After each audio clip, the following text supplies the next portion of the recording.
UBM.com Chicago. And around the world where your voice is heard. This is UBM Talk. Urban Broadcast Media wants you and 20 friends to enjoy the big game on us. Enter to win the best seat in the house contest. You and your crew could catch the game on 3 big screens. Sunday, February 7th at the UBM Studios, 4108 South King Drive, with all the food and refreshments you can stand. Food catered by Chicago's best jerk cuisine from Bronzeville Jerk Shack. Be the life of your party by having your team download the UBM app, then text #team, your team's name, UBM, to 312-834-2330. The most download mentions by February 4th at 9 p.m. wins the party. And enjoy halftime with UBM Talk's Chris Bass, the Crunch Time Sports Crew, and Alvin Washington. Must be 18 or older to enter. Good luck from Bronzeville Jerk Shack and Urban Broadcast Media. It's your boy Gordon Chip Battle. I'm Brian B.C. Cook. Tune in to Crunch Time, Chicagoland Sports Talk Show. Tuesday nights, 8 to 9 p.m. Check us out for the latest sports news and hottest topics. Now you know about it. It's Crunch Time, baby. Sports fans, make time for Crunch Time. Tuesday nights at 8, only on UBM News Talk. Hello, this is Leon Finney, your host of Another Perspective on UrbanBroadcastMedia.com. We are the voice of Black America. Join me and my guests every Saturday from 4 to 5 p.m. as we discuss the issues that impact Black America. Tune in to UBM Talk on UrbanBroadcastMedia.com. The simulcast on our affiliate station WBON 1690 AM. That's Another Perspective every Saturday from 4 to 5 p.m. And you can run and tell that. The following show is paid programming and does not necessarily express the views and opinions of Urban Broadcast Media and its subsidiaries. Thank you for listening to UBM Talk. Hi, this is Reverend Rick McCain. And I'm the Brenda McCain, and you're listening to Let's Stay Together Talk.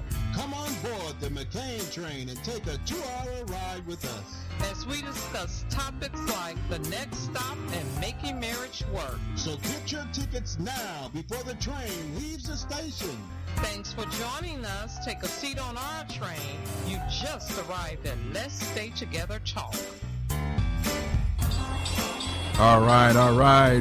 Welcome to the Let's Stay Together show. I'm your host, Reverend Rick McCain. I'm here with my baby, my girl, my boo, my covenant partner of 21 years of marriage, and I'm still loving being married to my baby, my girl, author Brenda McCain. How you doing, baby? Hey, baby. I still blush when you say that. Cause that's what you call true love. It is true. Ain't that nice? The ups, the downs, the good, the bad. It's true love. But thank you, baby, for loving me the way that you do. I always will. Okay, then. And I want to introduce to you guys my girl, my boo, my sister, my friend.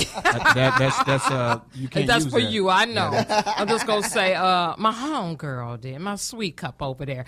That's Tracy Howard. How you doing, lady? Hey, Brent. Hey, Rick. How's it going today? I'm doing good. Raining instead of snow. I'll take rain in Chicago instead of rain. Snow anytime, baby. Yes, Let me tell you rain, as that Christian song says, rain on me. You know, they got a song like, that's not the one you thinking, but, you talking about, the other song. Rain down on me. Yeah, rain down on me. There you go. Yeah, there you go. Rain down on me. There you go. Okay. Well, hello out there, listeners. Thank you for joining us this week on the McCain train.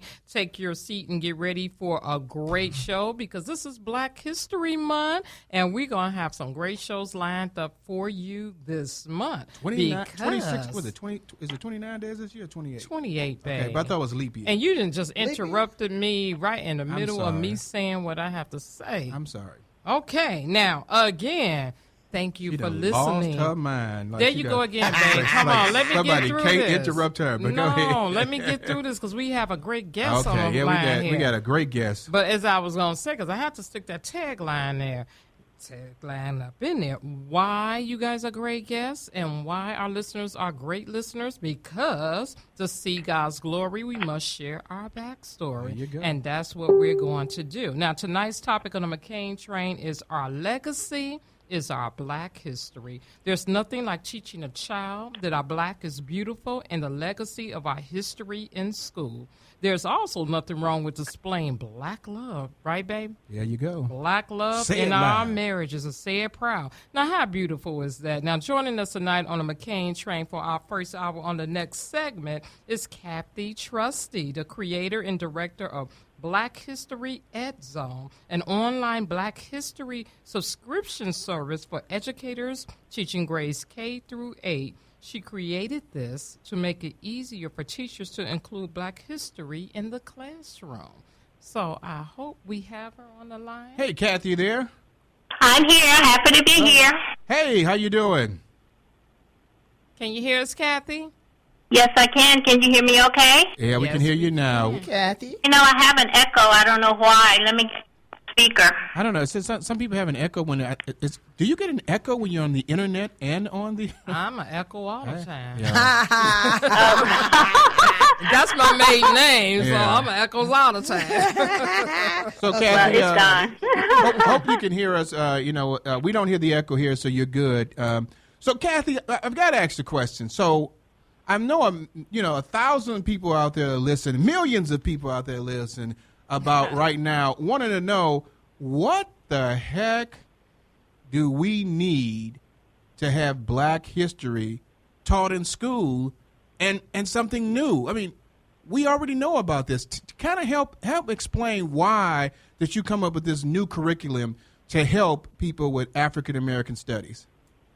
Well, the reason I came up with it, I started out doing Black history presentations. I used to live in New Jersey, and I started out doing them there. And then after a while, I started getting calls from people almost every year, and sometimes not even during Black History Month, looking for information. And the information is out there, but teachers are so busy. It's not in the textbook, so you have to actually do the research to find what you want. And, sometimes people just don't want to teach about the same people. As important as Dr. King and Harriet Tubman, and they were incredible. As great as they were, there's just so much out there, but you just have to go find it. So, I like Black history. I like doing research. And I had some presentations already, so I just decided to, create more and make it easy for teachers. So whatever they're teaching, they can just go there and incorporate it into their lesson or the curriculum. And what is your organization or business called? It is the BlackHistoryEdZone.com. That is the name of the business, the Black History Ed Zone. And so how did you come up with that name? Is it because you're trying to educate? Because I'm trying to educate, and my target audience, even though it's for everyone, my target audience are school teachers. Yeah. So that's why I called it the Education Zone. So, and as I said, anyone can use the service. Is for all grade levels, even though I specify grades K through 8 on my website. But the facts don't change. The delivery has to change to meet the audience. But I have several activities on there, and those are specific for grades K through 8, and that's why I advertise it that way. But the content is relevant. Like I said, history, it doesn't change. The facts are facts. And I love the fact that you are a historian person and you love to do research, because I love to do research too. And you just hit a great point when you said we love Martin Luther King, we love Malcolm X, but it was so limited in school that we only knew of like 4 major people, and that's all they wanted us to know. And like today I did a post and I thought about you, Kathy. I said most people celebrate the month and don't even know who created or started Black history. Right, or why. Right. So when I gave them a little history, someone actually inboxed me and said, I feel stupid. I did not know that Dr. Carter Woodson started this. And I'm like, well, yeah, he did. A lot of people didn't know that. Right, and one of the reasons he started it, when he was in school, I know he got his Ph.D. from Harvard, and I'm not sure if he was working on... He was the first. Was he the first? I thought W.E.B. Du Bois might have been, I'm not sure, could have been first. But either way, they were close together, and he was doing. I don't know. Did you come across the fact that he wanted to write I don't know if it was his master thesis or when he was working on his PhD, he wanted to write it on African Americans and history, on their history, and there was nothing out there. Right. So he started the Association for the Study of African American Life and History. It's changed over the year. Probably started with the word Negro in it. I don't know what the older names are, but he started that organization so that he could create journals and things like that to make the information available for people. Well, I'm going to say this before we move on. If people are interested in knowing about him and some more facts about how everything got started, they could go to the website of Let's Stay Together Talk Show, because I posted so much about him, because I think people need to know why we're celebrating all of this. So go to the website of Let's Stay Together Talk Show, and you will be pleasantly surprised of what you're going to read. Now, another question for you here, and I'm sort of taking over, babe, but another question, what are the do's and don'ts of your curriculum that you use for your program? Because, most people say you can't use this when you teach in Black History in school. You can't use that. What are some of the do's and don'ts that you agree upon? Well, I don't know that I'm not sure if I really consider it. I look at it, when I started this whole thing, I started looking at different, the Common Core, looking at different things and looking at what people are supposed to teach. And like, for instance, it's not that I know each school and each, depending on the students or whatever, no one wants to offend anyone, so there's certain things you cannot do. But Black history is American history. And I don't know that there's any part of Black history that should not be taught. And maybe you need to teach it a different way depending on your audience. For instance, if you're in certain areas and, depending on the makeup of the students, maybe you don't want to teach a lot of violence or anything like that. It's not violence, but for instance, like with Nat Turner, with his raid and all that, maybe you don't want to encourage kids to do certain things. But I don't really think there's anything that you cannot teach, because it's fact, it's history, as long as you're being honest and truthful. And I always say, and don't teach feel-good history. That's not really history. Yeah. History is the good and the bad. So, Kathy, let me ask you this. What did you see that was missing? I mean, I'm a little bit older. Back in my day, Black history was, something they kind of skirted over and gave us a little bit of it, and that was it. What did you find out that was missing, and what was one of the most important things that you felt that needed to be added so African Americans going forward would truly understand the history of what we went through? Well, I don't know that there's any one thing that's missing. I just know that every school teach, say, the American Revolutions. Blacks were involved in the American Revolution. One of the reasons a lot of them, and they were involved on both sides, and one of the reasons they fought for the British side was because they thought if they got involved, even though they didn't have rights and things like that, they thought maybe if they got involved and they helped to win the war, then after it, they would have certain freedoms. So when people are teaching, like the Civil War or whatever you're teaching, there's nothing out there that Blacks have not been involved in. And the reason I created this was so whatever you're teaching, you can include the history of African Americans at the same time. So whatever you're teaching, whatever war you're teaching, just download and include that information. The Tuskegee Airmen should not be a separate topic. It should be taught as you're teaching World War II. And every school that's part of the curriculum. You have to teach World War II, World War I. There are African Americans involved in all of that. All of that should be included as you're teaching. Did you find it very difficult to get this program into some of the schools where some of the schools, not interested? And what was the process you went through in getting this in some of the, I think you said 8 through 12 or something like that? Right now it's K through 8. K through 8. I went live just a little over a year ago because I had to build up a lot of content for it. So I'm now just reached the marketing stage. So I just contact schools, and I just got an email from someone today wanting to know what do they have to do to get their teachers signed up for this program. So I just keep contacting people. Once in a while, I'll offer a trial membership. there's a school in New Jersey.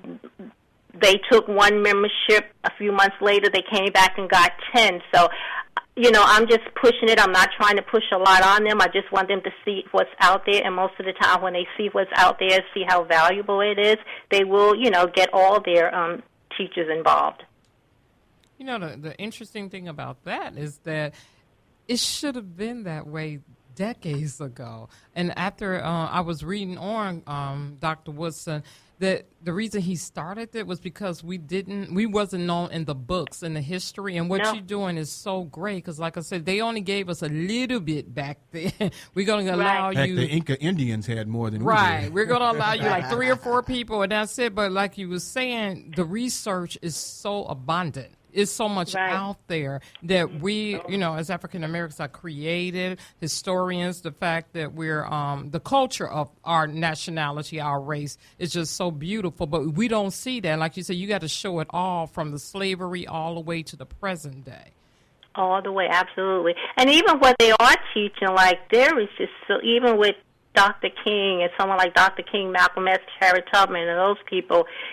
Even with them, there is so much about them that's not taught. Whenever I look at the letter from the Birmingham jail that Dr. King wrote, that blows my mind. It's just so much, about him that's really is not taught. There's so much about Harriet Tubman that's not taught. It's like kids know that she helped free slaves, but they don't know that she went on. She was a scout in the Civil War.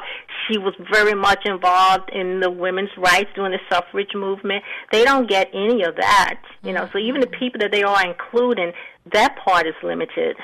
And all of our entrepreneurs and creators, you really don't hear about how many things that we did as African Americans to help build America. There's so many things that we done that we don't get the credit for. And we're still doing things that people don't know about. Yeah, and thanks to you, they will know. So how does this affect the children? Does it give them a yearning to want to learn more with the programs that's implemented into the curriculum? I think it does, and that's one of the reasons I really start with grades, the early grades, because by the time they reach high school, they still need it, but these are young men and women at this point, and they've made up their minds. So I think you need to get them interested when they're very young, and if it's in every grade, they will carry that with them, and they'll continue to be interested in it. They have to start really, really early.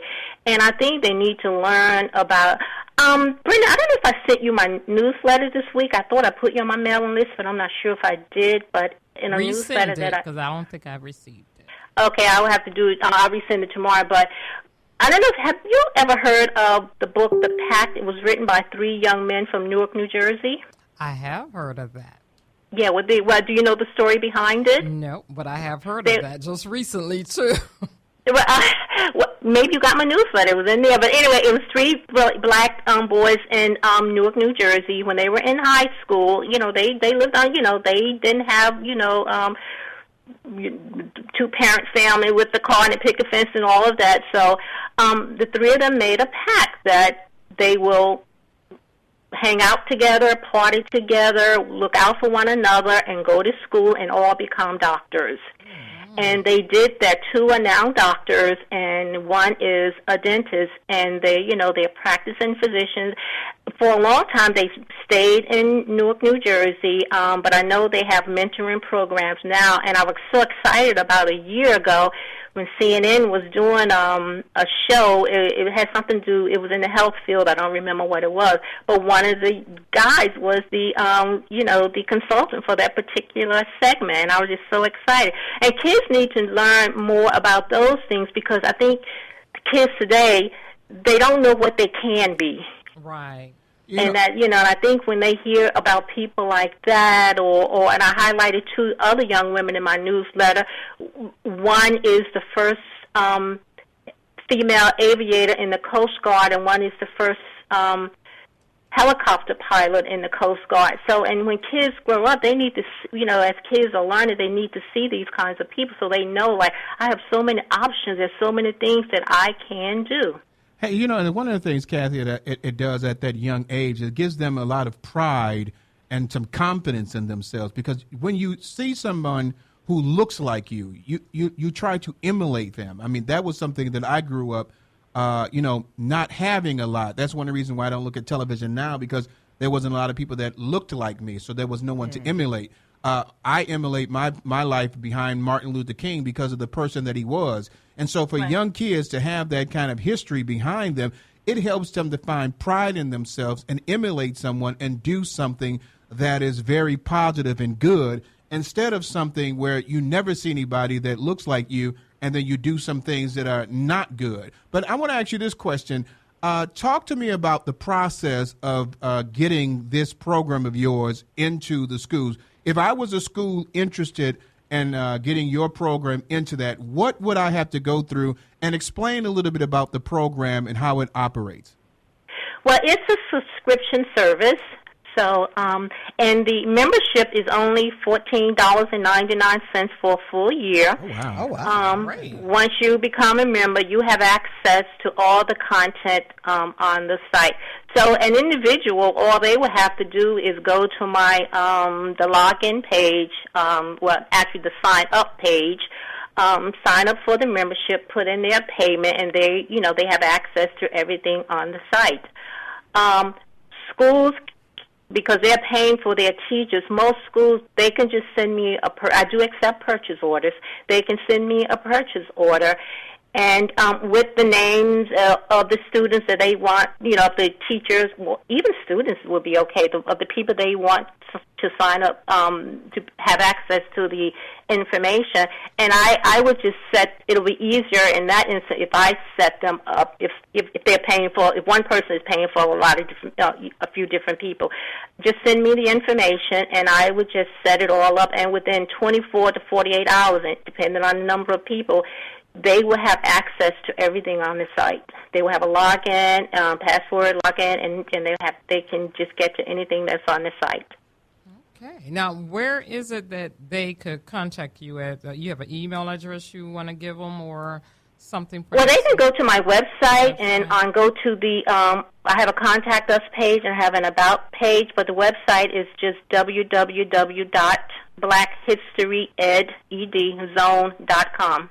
Hey, Kathy, at the price that you're charging, it would seem like this should be going to, districts and school districts and going to the, the state rate to see if you can get this in all schools somewhere, because it is something that's very important that we should have. Like we said before, you don't usually learn that much about your history in school, and it's something that young African-American kids needs to know. So what can someone like the Let's Stay Together show or other non-for-profit organizations, how can they help you get this program out so all of our schools can have this information? I just spread the word, just spread the word, sign up, give a testimony, just spread the word. And, I think that's the best way. I can email stuff to people, just send it out, and I actually think that word of mouth is the best way, because people like what other people are recommending, and I think that's the best way. Just tell everybody. Okay, I've got to ask this question because I know there's somebody out there. Tell me something, Kathy, about why. Entice me to want to have this program in my school. You want to, because you have a lot of schools have a large segment of their population are not feeling good about themselves. They're not getting information about themselves. They don't know how great their ancestors are. And when kids hear about people who are like them, it will inspire them to do better, to want to do better, and to be like someone that they truly, truly respect. It's part of history. It's part of American history. You're not teaching anything different. Whatever you're teaching is easy to include the information right there. It will excite your students, make them more interested in learning and more interested in going through and finishing their education, and more interested in learning and doing their own research. Yeah, and I'm looking at one of your things right here now on an email that says blackhistoryezone.com is talking about a Thomas Muddy Peterson and a Thomas Muddy Peterson, right? And an Oliver Lewis, and it says they were the first. Do you know who they are? And it's just interesting information that people can find out about people. I know I've never heard of them, and so it's because they're not teaching this, and we do need to know about so many amazing things that African Americans have contributed to the world. Right, and I sent that out, so you guys did get the email. I sent that out, and you can just go to my website. Each month I send out a free download, and those are two people on, that's part of the, this year the free download was a word scramble of Black First. Oliver Lewis, and most people don't know this, was the first winning jockey of the Kentucky Derby. Oh, wow. The first. And until I did that, I didn't even know a black person had run in the Kentucky Derby. Now, he wasn't the first black. He was the first. He was the first winner when he ran to Kentucky. And he wasn't supposed to win. He was put in the stable that he worked for. What? I said no surprise there, but go ahead. Wait, right. The stable that, the owner of the horse, he had two horses in the race, and that oftentimes happens now. So he was supposed to set the pace.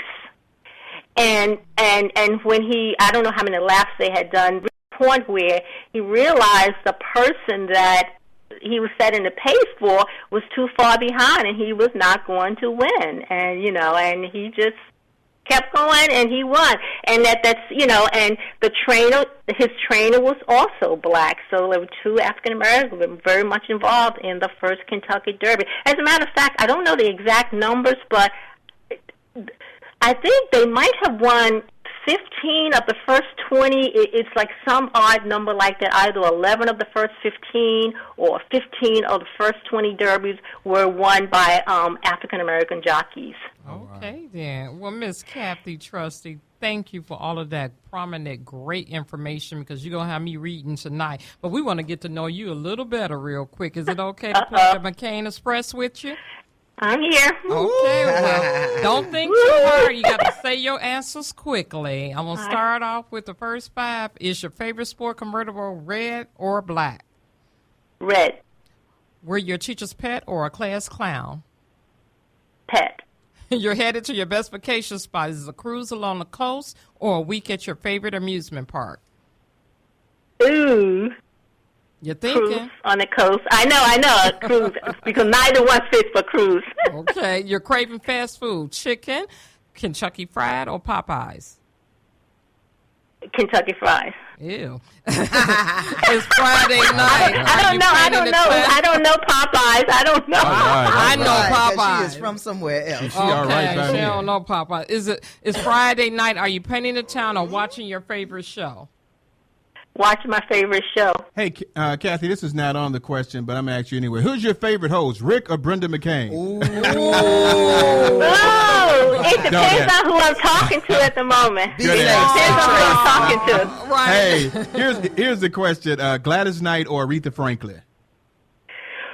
Gladys, I'm sorry, Aretha. Hey, that's all right. She's going to still respect you.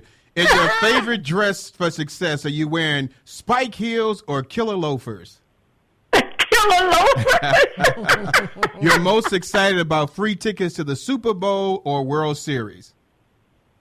She World probably said Series. Okay, she probably I don't really care about either one of them. No, peach cobbler or chocolate cake? Chocolate cake. All right, loving you. You're curled up in a romantic evening by the fire. Is it wood burning or gas?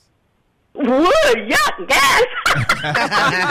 Are you a dog person or a cat person? Neither. I'm a dog collector. Okay. It's a milestone birthday and there's a big party with all your friends. Did you plan every detail or was it a total surprise? I'm sorry, can you repeat that? It's a milestone birthday and there's a big party with all of your friends. Did you plan every detail or was it a total surprise? Plan every detail. You know I'm a meeting planner. Plan every detail. That's right. I remember that. You're a world-famous musician. Are you blowing a horn or playing a guitar? Blowing the horn. You get to be a superhero. Are you Superwoman, Catwoman, or Supergirl? Superwoman. Okay, then. And we got to know Miss Trusty Hey, over Kathy, there. before we let you go, tell us again about the organization and how people can reach you. It's the www.blackhistoryedzone.com. All right, Kathy. And I don't know. I think I'm going to be putting my telephone number on this site. Okay, so we can But they can get in contact with you on our Facebook and our website as well. Yes. All right. Well, thank you very much for being one of our guests. We're going to have her back. There's a lot of information on there. Yes, thank you very much for educating us about all that information, and we're going to make sure that this program gets heard of from other organizations around the United States. Thank you so much. Thank All you. right. Thank you so much. Thank you, Kathy. Everyone, stay tuned, and thank you for listening. If you missed it, that was Kathy Trusty, great person. Stay tuned for Motivational Mojo and POV by Donna Terrell. Be right back after these commercial breaks with Let's Stay Together Talk.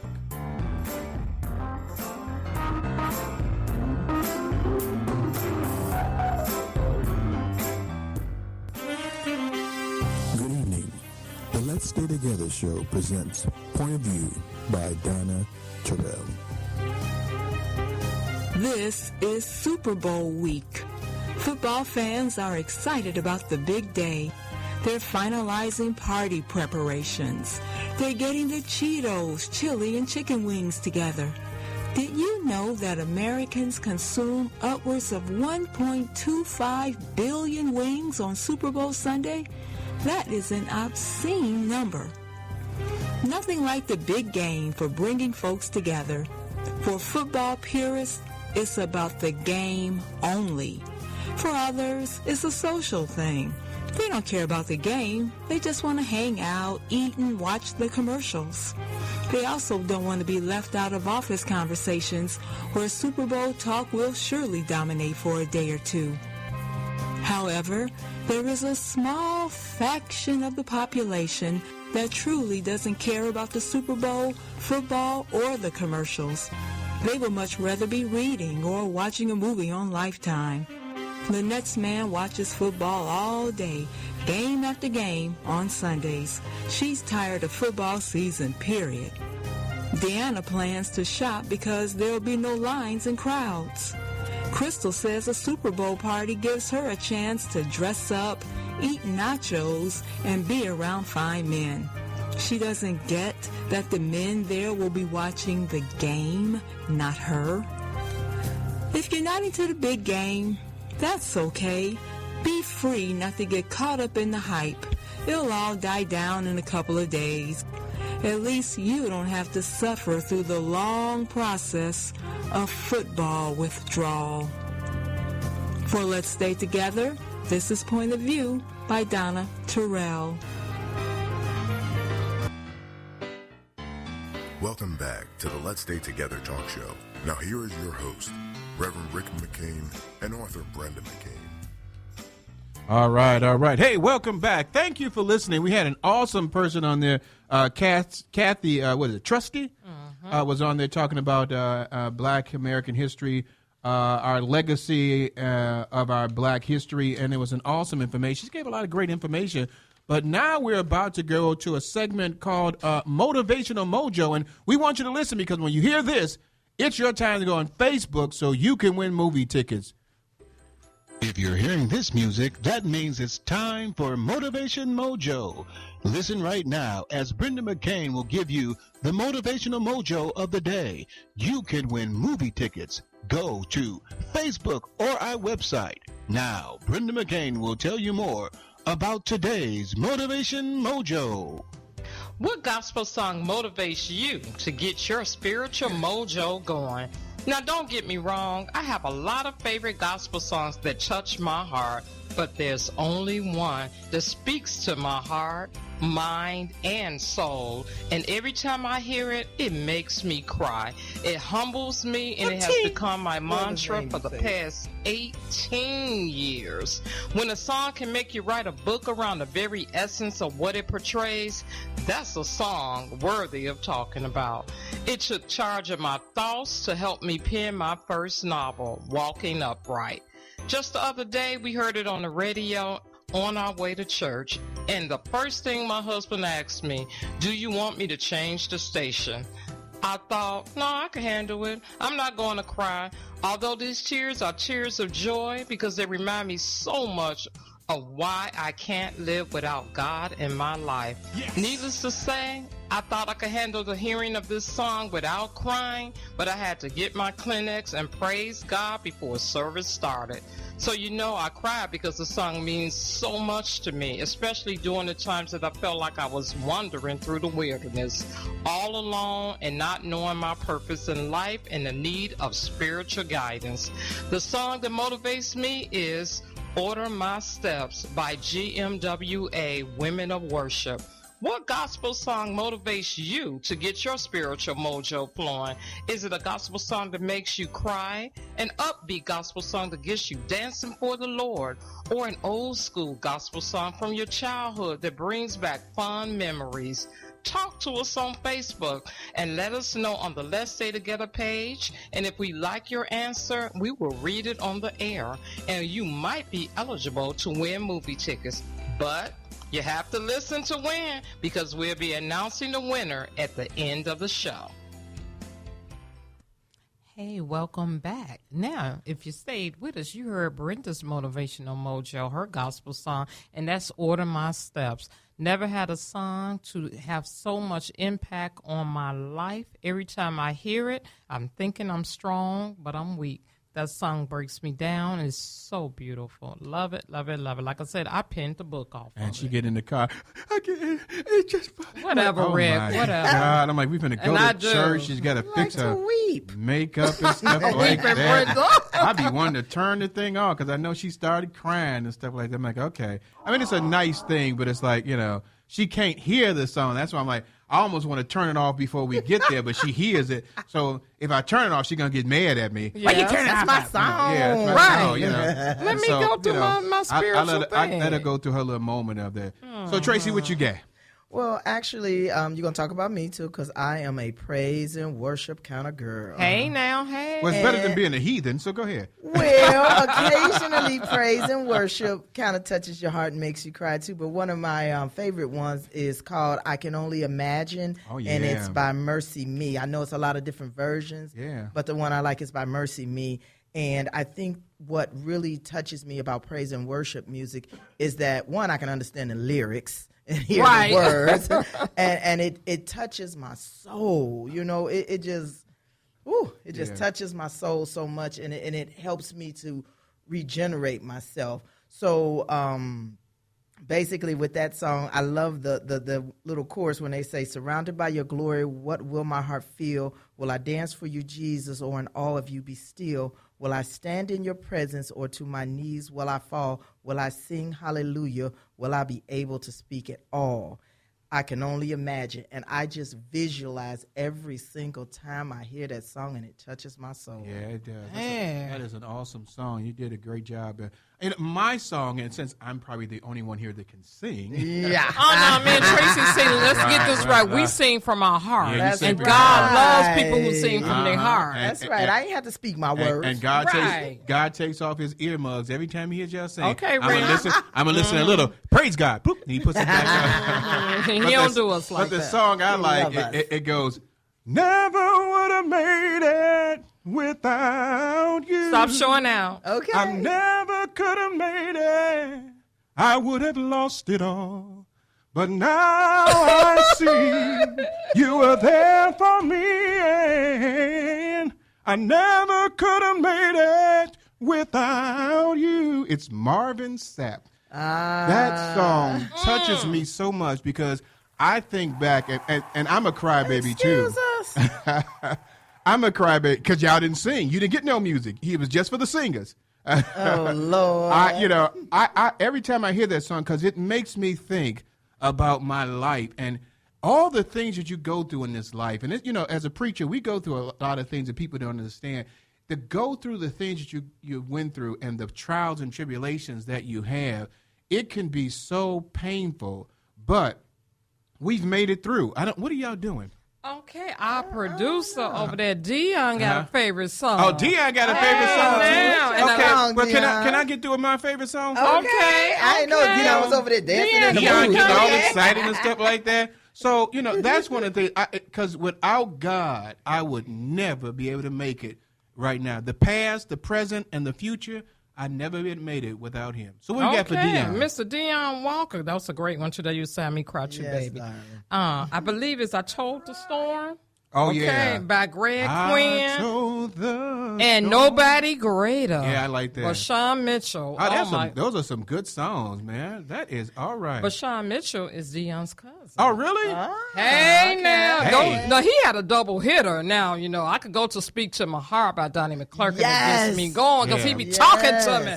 Yeah. So, you know what? Got me all happy and all hot. There's a lot of beautiful songs that are out there, that you can talk about. But what we want to do is have you contact us about your favorite song.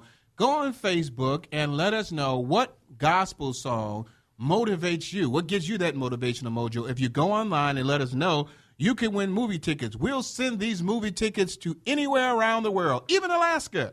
As long as you are not related to us. Right, you cannot be related to us. I still because I keep on forgetting that, but I am. I forgot because she wasn't supposed to win anyway. But she ain't related to us. Right. She related to Tracy. Tracy's I'm our call sister. y'all out. I'm gonna call y'all out. Called looking for her tickets too. She gonna go see. She gonna get them. It's called snail mail. Her birthday is coming up next week. Okay, I'll make sure I get them out. You'll get 2 tickets to a kiddie show. No, it's okay. She just went to Disney on Ice. Okay, but that's what we want you to do. Contact us on Facebook and let us know what motivates you. What gospel song motivates you that gets you going every day? I mean, Charles Jenkins used to sing one that I like too. He also, the other one I like is "This Means War." Oh yeah, this means a war. Wait, look, running in my feet. He do get me going with that one. Another song I like, and I can't remember the group. It's called, it says yes. You just say yeah. Oh, that one gets me crying, though. Yeah. Okay. Yeah. That one gets me crying. Yeah, I don't know that one. Oh, that song is so beautiful. Yeah. Huh? Shekinah Glory. Thank you. Okay. Dion. Our producer Dion. I need a mic. We definitely got to get him a mic, boy. But that's definitely some of the songs. So contact us. If you're on Facebook, contact us. Get those movie tickets. And if you contact us before the show is over, then we'll get the movie tickets out to you. And now I'm trying to figure out if this is. You got one. You may have one. Well, while you figuring that out, we're gonna move on into Meet the McCains. If you've been following the drama of Meet the McCains, you found out that last time that Brenda came over to my house with her girlfriends, like she had a police squadron trying to make sure she was okay, and then all 3 of them drove away from the car. And there you go. Drove away in the car while she waved them off. Well, I've got this gourmet dinner ready for her. And then we sat down. We talking to each other, And there's a song that Marvin Gaye used to sing, "Let's Get It On." Is this going to be TMI? Yeah. Well, I'm leading to something. We were sitting down, kind of getting to know each other, stuff like that. And, I kind of did a little kiss here, stuff like that, touch the arms and things. I'm a preacher, so I'm like, like Martin. I keep on forgetting the guy's name that played Martin. He said, sorry, G. Martin Lawrence. Martin? No, the guy who played this part.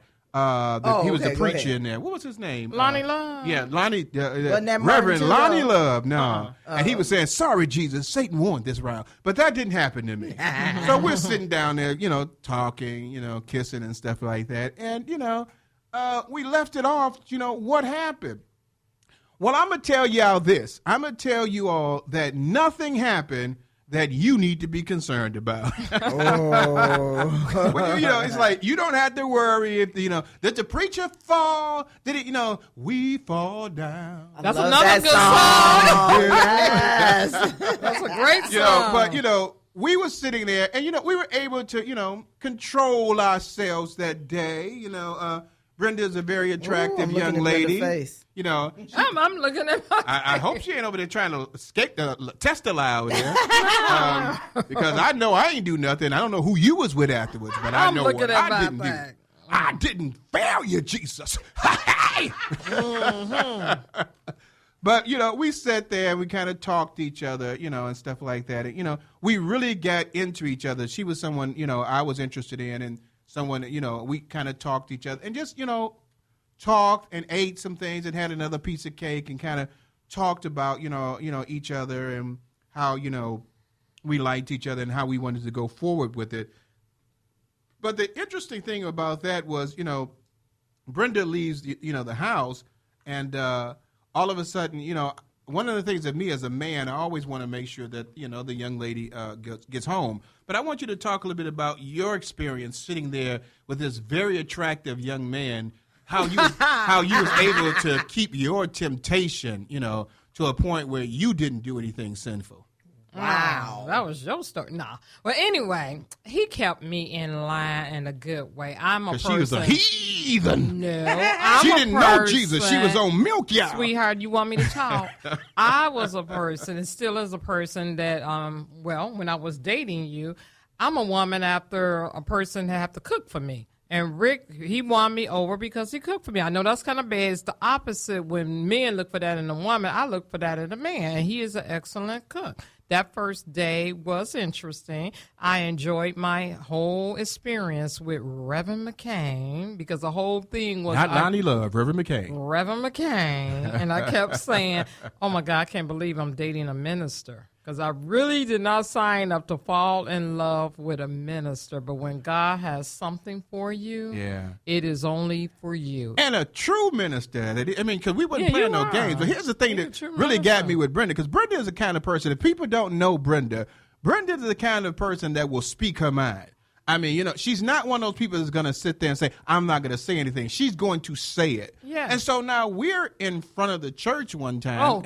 And she's just spoke her mind about these two girls and how she thought about them. And I'm like, God, is this what you're going to have me marry? This girl, right. That's what I said. This girl got too much mouth on her. You love this mouth. My God, I love everything about you now. But back then I was like, is this what I'm going to have as a minister's wife? They're going to run us out of the church, boy. Like, no, y'all can't be a part of this church. You've got to be, you know, you got to start your own church with this woman you had here. But she was just bad, am I? You speak your mind, girl. It's like I do not mince words, and I only speak. I don't fabricate. I don't embellish. I just speak the truth from my perspective. AKA, you will speak your mind. You will say what you want to say. And it was a little bit unnerving for me as a minister to have someone, okay, now, I didn't want that little, that prairie girl, like, being all nice and too sweet. I mean, I didn't want that. I want a little, I want a little spice with my sugar. Mm-hmm. I'm just being real with y'all. I don't know about the rest of the ministers out there, but when I got married, I got married. Okay, I'm not sitting up there like, I'm holy or saying, no, we don't, hey, I have as much fun as I can in my marriage. And if you don't, shame on you, because that's what it's all about. Sex is for the married people. We need to step up and get out the closet and tell people that. But, oh, yeah. She just speaks her mind so much. And so now this girl tells me something that really blew me away. We in the car one time, she's walking away. And I was going to say, I always want the person to contact me. 21 years now, everywhere I go, I always contact Brenda and let her know where I'm going to be at. Even if I'm going to work, if I'm late, I'll let her know. Mm-hmm. So I like her to contact me when she was leaving. And so as she was leaving, we're talking to each other, you got this little sassy mouth or something like that. She sits up and tells me, you're going to marry me one day. Mm-hmm. And I looked like, yeah, right. Are you kidding me? I'm going to marry you. I'm laughing because at that time, I wasn't thinking. There you go. I wasn't. That's how I was laughing too. I wasn't thinking about marrying that girl. She cute and all, but I said it before. Fine got to have some faith. If Fine don't have any faith, we're gonna have some fatalities. And so to me, Fine had to have some faith because I didn't see a lot of fine girls that ain't got no faith, and some brothers are going through some serious fatalities. I know women, y'all saying y'all going through it too, but I'm saying you must be crazy that I'm gonna be able to marry you. But she did something that blew me away, that almost almost stopped us from getting married. And I don't even know you know what I'm talking about, but she did something that day that almost stopped us from getting married. And it ain't sex. I don't know what she looking at over there for. You know, you a heathen. You know that, don't you? Just a heathen. We got to. Y'all got some holy water out there, people. If y'all got some holy water, I got enough water on me from the rain. Facebook today. us right. That ain't holy water. That's Flint. That's God's That's water? Flint water. Ooh, contaminated. Yeah. So she did something that almost caused us not to get married, and I'm gonna share that information with you next week. Hey, so that's a part of Meet the McCains. What we're trying to do is just share some information about us. We're going to get really involved in a lot of the hardships that we've had in our relationship, too. We like sharing to let people know that through it all, you can make it. 21 years, our relationship hasn't been perfect, but it's been perfect because we decided that we will not allow anything to separate us from God and from the love that we have from each other. And so, you agree with that? I agree with that. Two imperfect people trying to make a perfect marriage. Trying to make a perfect marriage with a perfect God. That's right. I like that one. Hey, so we're going to go on town, and we're going to talk about heart to heart, and Reverend McCain is going to share something that, man, y'all really need to hear because he's tired of seeing this. Oh, Lord. Hello. Oh, okay. This is Reverend Rick McCain. Let's have a heart to heart. I want to talk to my sisters out there who seem to be interested in continuously placing their special body parts on Facebook. I have the pleasure of looking at Facebook to take care of friend requests. And unfortunately, I receive a lot of friend requests from individuals who seem like they want to show their bodies on each post that they have. I want to talk to my sisters and say to you, I want you to gain your respect back. Why would you want a man to like you just because of your body? Just because you have a big behind or that you're showing your breast on Facebook? Have some respect for the inner beauty that you have and the intelligence that you have, and that you don't have to gain a desire or friends to like you just because they like the special parts that you show on your body in Facebook.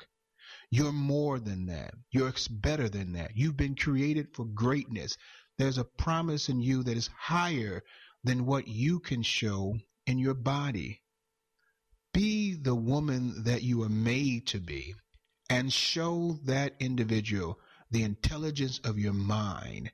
Make them work to be with you, not to already want to be with you just because you showed off your body. If a man doesn't want you for anything but your body, he's going to find somebody else that has one better than you. This is Reverend Rick McCain. All right. So that was Reverend Rick McCain saying that, and I'm going to tell you something. I am so tired because I've got the privilege of checking all the Facebook information, and I am so tired of my sisters having their body parts just showing all the time on Facebook. I'm like, I don't want to see that. But the problem that I have is what happened to the respect that sisters would have on themselves, that they knew that what they had was a prized possession, that a man had to earn that. He had to be his respect, the way he walked, the way he talked, everything about him had to earn the opportunity to be with you. I ain't even talking about marriage. You're going to have sex out there, and you shouldn't because you ain't married. But if you are, that's a preacher saying that. You shouldn't, but if you are, at least let the man earn it. Don't be this sexting and stuff like that. This is ridiculous. That man don't have to earn anything anymore. He can see everything for free, and then everybody all around the world can see it for free. I know you may be trying to get on a BET video, but can you please find a better way to do it? How about get on the BET WNAACP awards and let somebody see how intelligent you are, and not necessarily only want you because you look good, because you got a big behind. Can I just say something? And I know Stephanie hates this. I'm going to say what Rick McCain was saying, not Reverend McCain. Black men know black women got a big behind already. I'm sorry. You ain't showing us anything that's a surprise to us. Woohoo! It's no surprise there. A black woman has a big behind. You don't have to do that. Show the man that you have an intelligence and have him want that. And if he doesn't, then he ain't worth having anyway. Well, baby, I could say this much. You didn't answer that question. What destroyed it? Why young women feel as though they need to validate their womanhood by showing every part of their body, all of their assets on Facebook. It's because it's social media. The key thing is you have a visual, you see it. And nowadays, it's easy with technology to show the things that you have. They don't have the integrity or morals instilled in them because their mother probably on Facebook with them showing her body parts because the generation gap is no more than 20 years plus. Yeah, and they also don't have Kathy Trudy's educational stuff about black history. They do not. So they can learn about something positive about themselves instead of showing something like this. Well, yeah, I agree with you, Brenda. Social media is the devil, says the social media director. That's from our specialist, Tracy Howard. Yeah, but I think that, and I don't want to just say young women because I have a person that I see quite often on social media that is a young man, and he appears to be a model, but he always shows himself naked. And I mean, not nudity parts, but I want to say, young man, you are such a nice-looking young man. I'd love to see what you look like in clothes. Okay, literally, put some clothes on. So it's not just our young women out here; it's our young men too. Yeah, and social media has been a benefit. It's an excellent tool to get to connect with people. But what's happening nowadays is that people are putting so much, and people can steal your pictures now and put them out on their own Facebook and stuff like that. I just think that we need to get to a point where I'm talking just to our African American sisters. Please stop doing that. You are more than that. I see so much value in you that's above what you look like, because what I want to see is what you sound like, what you talk like, what's in your mind. As Marvin Gaye said, what's going on, sister? I don't need to see what you don't have on. So that's just Reverend Mick McCain giving his heart to heart. We're a little bit behind schedule, so we're going to do a little bit about Inspirational Corner, and then we're going to go to commercial break. Baby, just tease us a little bit with Inspirational Corner. How a child could give you hope for your future is what inspired me. So we will come back and talk about that because that's going to be very interesting. And coming up in our next hour, we're Making Marriage Work. We have Miss Camelia Jackson, who served in the military. She's a military wife and a licensed clinical social worker who specializes in working with veterans and military families. She's going to talk about black marriages and being a military wife. So listen up right now. You're going to hear something you should know, and then we'll be right back after these commercial breaks.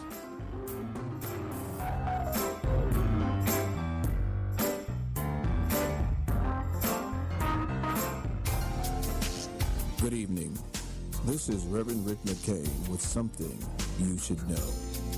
Have you ever had someone crush your dreams, telling you what you're dreaming about will never work? Are you struggling with finishing that book, getting your dream business, project, or idea going? Are you afraid that all of your work will amount to another failed venture? If this is you, then there's something you should know.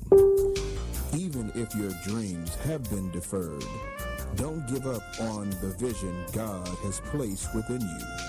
Sometimes life gets in the way of what God has anointed us to do. But that is when we need to launch out into the deep and reconnect with God. When Peter toiled all night fishing and caught nothing, Jesus told him to go a little deeper. Peter was frustrated, tired, and felt maybe Jesus didn't understand that he was an experienced fisherman. But he said, "Because you say so, I will let down my net." And he caught so many fish that the net began to break. Peter's outcome changed because He was able to overlook his past failures and have faith in Jesus. When you are struggling with your dreams, remember to launch out to Jesus. He will help you to rediscover your pathway of success and provide a breakthrough that will be exceedingly and abundantly more than you can ask or think. So, if your dreams have been deferred, don't be like Mike. Be like Peter and say, because you say so, I will. This is Reverend Rick McCain with something you should know.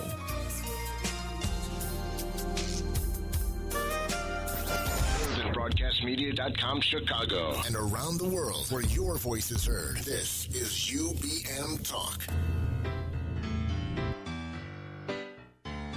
Welcome back to the Let's Stay Together talk show. Now here is your host, Reverend Rick McCain and author Brenda McCain. All right. Welcome back. We hope you enjoyed the first hour of the show. Thank you for listening to Let's Stay Together Talk with Reverend Rick McCain, author Brenda McCain, and Tracy Brown Howard. Here we're talking about, today we're talking about our legacy is our Black history. We had Kathy Trusty on the line, and soon we'll be coming up with someone talking about making marriage work in Black history.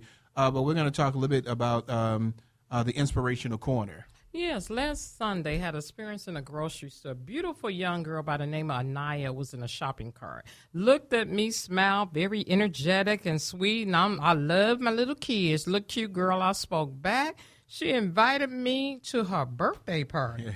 That little cutie pie told me it was her birthday. She showed me a beautiful 4-year-old cake. It was the number 4 and some ice cream. Said, please come to my birthday party. It was just the energy that she was bouncing off that made me think, I need to become a better adult. I mean, she inspired me just to see that gleam, that little piece of glimmer in her eyes. And then my husband came over there and started singing Happy Birthday, the Black version to her. And she was just tickled. But the thing that inspired me the most was a child that little was a child. Yeah. She wasn't worried about somebody being sick, somebody shooting, because they worry about that that age. And she was just so humble and sweet. And I just want to say to people, you don't want to take that joy out of the eyes of a child like that. Because what we seen, it was just so precious. I was standing there with tears in my eyes like, wow, this girl is so infectious. She made me want to go home and just sing Happy Birthday, which my husband would tell me stop singing.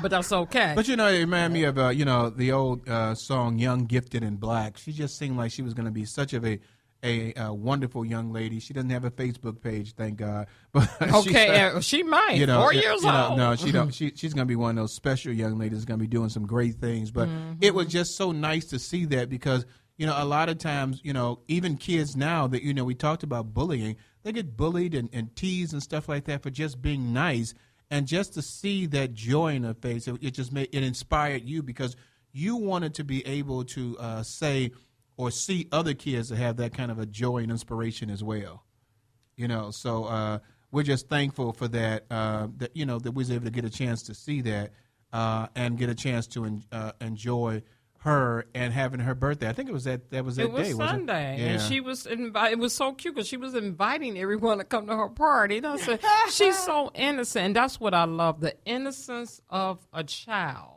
That was just so precious that when you see stuff like that. Yeah, and it's great that you get a chance and opportunity to witness somebody excited about their birthday, and we'll pray that that young lady have many more birthdays to come. Yes, and may God continue to cover her. And like now, I believe we have Miss Camelia Jackson on the line.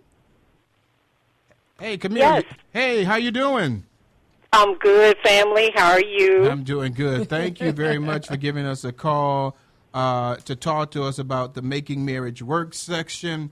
So I'm going to let my baby, my girl, my boo, go ahead and let her talk for like 5 seconds. Oh, wow. A whole 5 seconds. Let's see what you can do with that. Okay, we're going to work it out, honey. Now, let's talk to me about you being a military wife, because in this segment, we're talking about Black marriages, and contrary to what people say, they do work. So tell us about the military life of you being a military wife. Well, first let me just say thank you guys for having me on. I think this is such a fitting tribute to February, the month of love, and celebrating what you just said, black marriages and making them work. Just like you just said, contrary to popular belief, they do exist, and they do work, and they do flourish. But again, some things you guys touched on a little bit earlier, if you listen to a lot of news or maybe read a lot of social media posts, you may be led to believe otherwise. But in my experience, and just like I'm sure in yours, in the church, and how you fellowship and with your listeners, you've all experienced that that's just not true. The reality is totally something different. So me personally, I have been married for 19 years. Wow. My husband is a retired military officer. We both met. We were in the Navy. What's your husband's name, Camelia? Get ready. Yes, his name really is Michael Jackson. Not the Michael Jackson, but a Michael Jackson. I just love that. Now, can you guys imagine if my name was LaToya or Janet? Yeah. So tell us how he makes you feel. I love him dearly, and I got to say I was so tickled about you guys' meeting story. We all have really great meeting stories, but we met in the military. We were both stationed in California and San Diego. He went on to retire from the military. He did 20 years and retired last year, and I just did the one term. But it was a challenge. Marriage in and of itself is already a challenge, as you well know. But then you add extra things, the military. And one spouse I met, she put it so eloquently when she said, the military is like that in-law that you really don't like, but you can't talk back to them.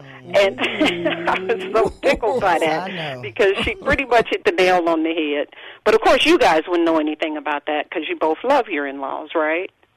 They really love my in-law. Okay. She's talking about us, yeah. Okay. So, yeah, I love my in-law. My mother and father have since passed away, and my wife didn't get a chance to see my father that much, and my mother loved her a lot because if she didn't, she'd have let her know. She one of those military moms, too, like that. Like, she'll tell you exactly what she thinks. So, Camille, I read some information. Me and Brenda was talking about it, and they were saying, this is Black History Month, so we're talking about African-American marriages. We're not negating any other ones. We're just, highlighting, the African-American marriage. That they were saying that African-American marriages don't work as much because of certain things. One of them, I think, was being in prison, or what was the other two things we read on there? Well, the first one was the corporate thing of slavery back in the day, that, the house was divided. Allowed to be married back then. We ain't gonna go that far. Well, okay, let's pull it on fast forward. And the other thing is welfare kept the house divided. You couldn't get on welfare, and if you did have a man in the house, he had to go. And I think they made a movie about that. Claudine. Oh, look at y'all. With James Earl Jones. Yes. That's going back a little bit far too. But what is the issue now? I mean, because I don't want somebody to say, "Well, you got to go back that far." I mean. I know I have a lot of issues, but you want Camelia to tell you something. I know a lot. Right. We know you got a lot of issues, but hey. But what I'm going to say this is why is it that they're saying that African American marriages don't work? You've been married for 19 years. We've been married for 21. I know couples 20, 30, 40 some odd years that was at the church that I was with. Why is it that they're not recognizing that there are some strong African American marriages going forth? Well, I can tell you, so I know you don't want to really go into the history, but I can do a quick, 2-second version of that. So you look at slavery, the institution of it was horrible. It did separate families. And, Rick, you being a man, what is the main thing that as a man, as head of household, wants to do for his family? Your job is to protect. Right. Correct? Yes. And you take that away, and so that kind of shatters the notion. But contrary, though, after the Civil War, when it was legal for slaves to get married, there was a surge. Black marriages statistically were very high right up until about around the 60s or so, when, the civil rights movement and things started. And so all these quote-unquote programs, which kind of led to the whole Claudine kind of thing, programs that were designed to help but really hurt. So you weren't entitled to certain subsidies and certain programs if there was a man in the house. Okay, so fast forward a little bit more, then we had the war on drugs, and then we had an inordinate amount of black men being incarcerated for minor offenses. So, we're looking at incidents that systematically took black men out of the households. So what are we left with? We're left with women who have to fend for themselves. So fast forward to today.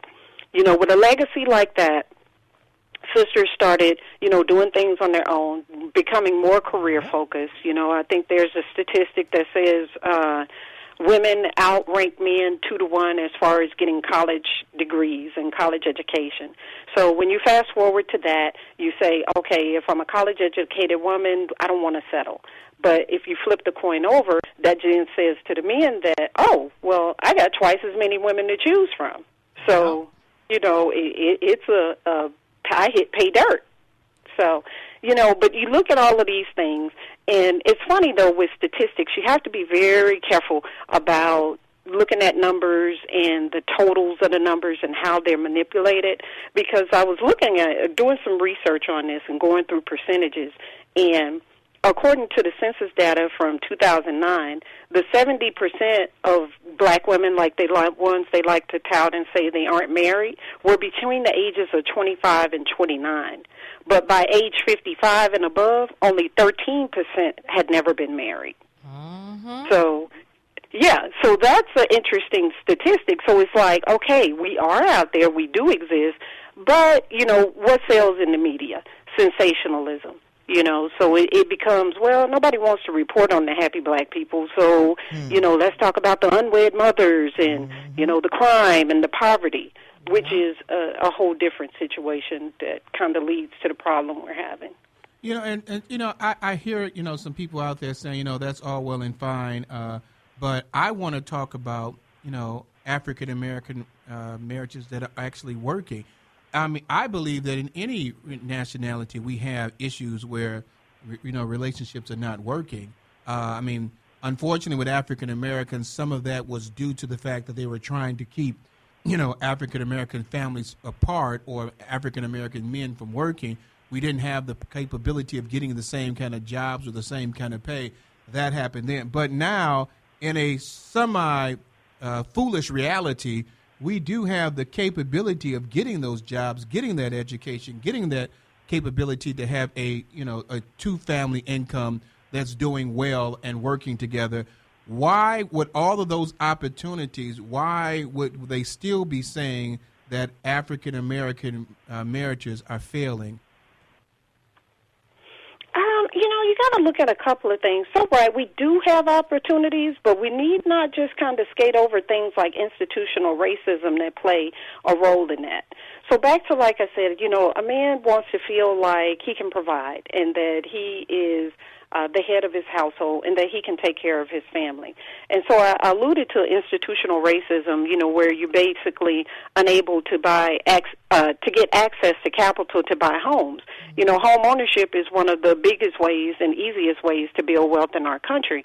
So, and I don't want to get too far off topic, but, access to services like in building bank accounts, 401ks, IRAs, tools to build wealth versus what we have in our communities, payday loans, check cash in stores and pawn shops, So you kind of look at that and it's like, okay, young people today are pretty much saying like, well, I want to get married, but I want to be able to take care of my family.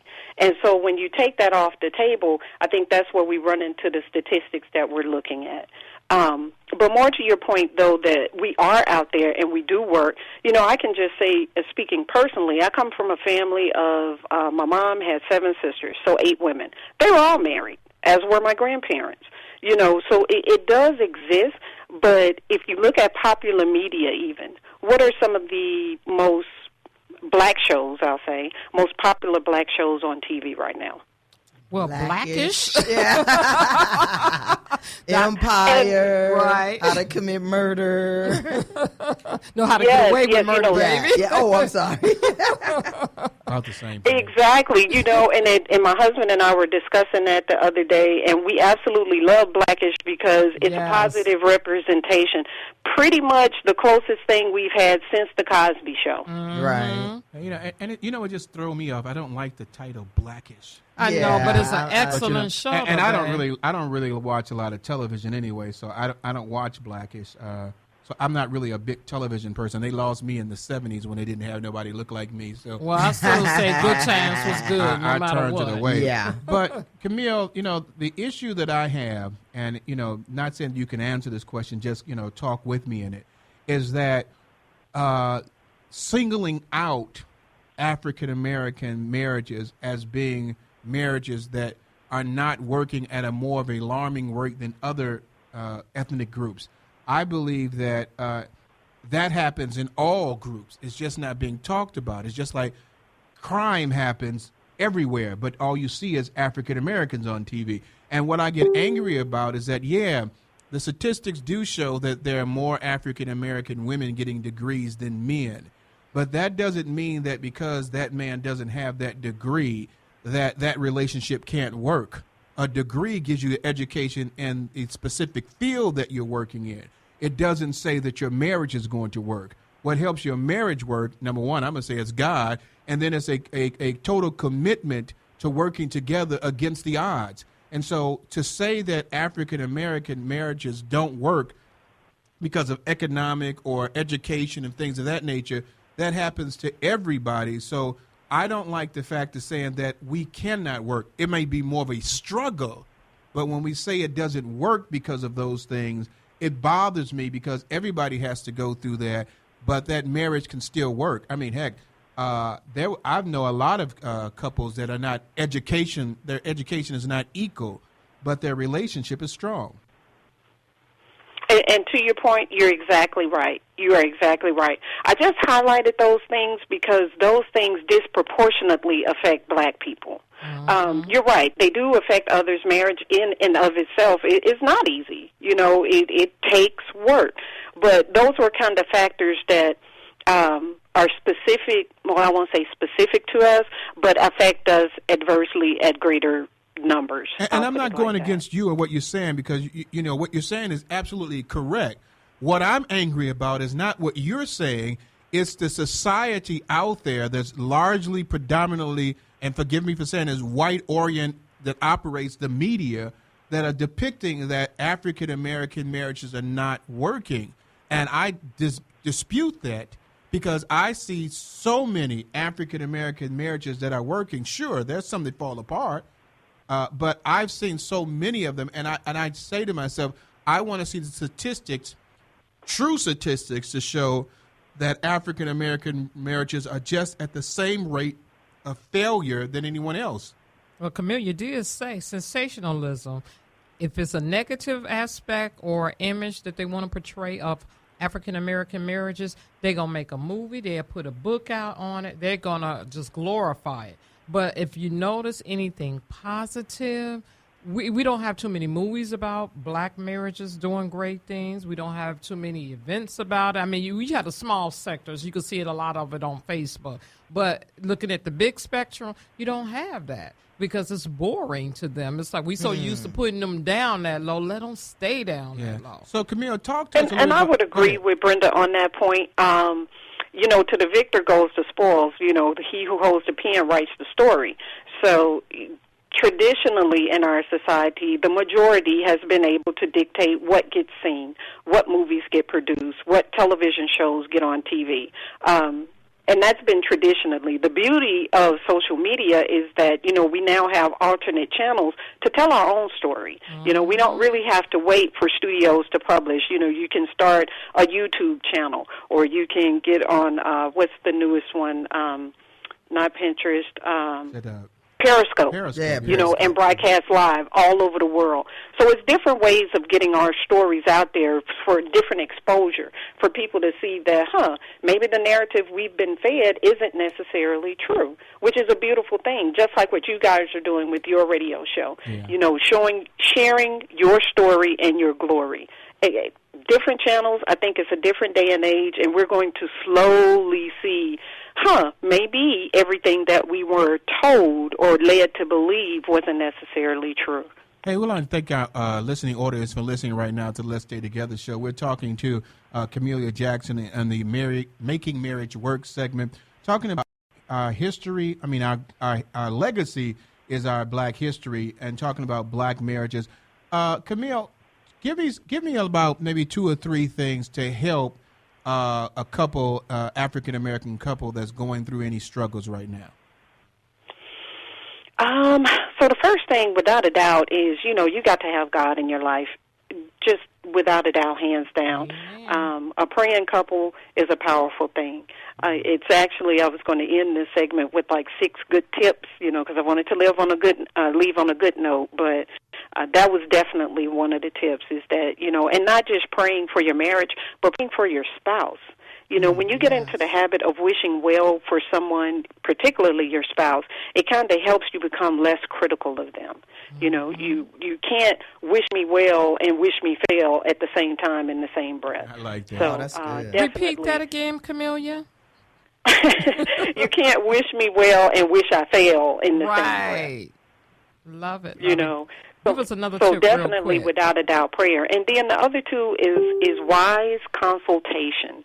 You know, I don't believe in holding things in, you know, how it used to be, you know, that we don't spread our business outside the house. And I understand that to a certain degree, but that's why I said wise consultation. You know, blasting your marital problems on Facebook, maybe not so wise, but sharing that with a pastor or a trusted, wiser, older couple who has stayed married and has probably experienced a lot of whatever it is you're going through is something that I would highly recommend. Continue on. What's those other ones? Right, continue on. What's number 3? Well, the first one, and I got these. I have to say I got these off a website that I really enjoy. Is it okay for me to say what it is? Go ahead. It's the Black and Married with Kids. I love that website. Yeah. Lots of great tips, and so it just popped up. This article was on there today, and I said, wow, how timely. I'll promote this when I come on tonight. But the first thing they said is talking. You know, talking is so intimate, sharing the details of your day. I mean, this is the person you're going to be spending the rest of your life with, so it would be nice if you talked with them every day. Yes.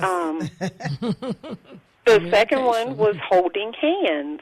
So it went on to say, you know, other intimate, non-sexual touching, a foot rub, you know, a hand on a shoulder or an arm around a waist, a little thing of effect, a little gesture to show some affection.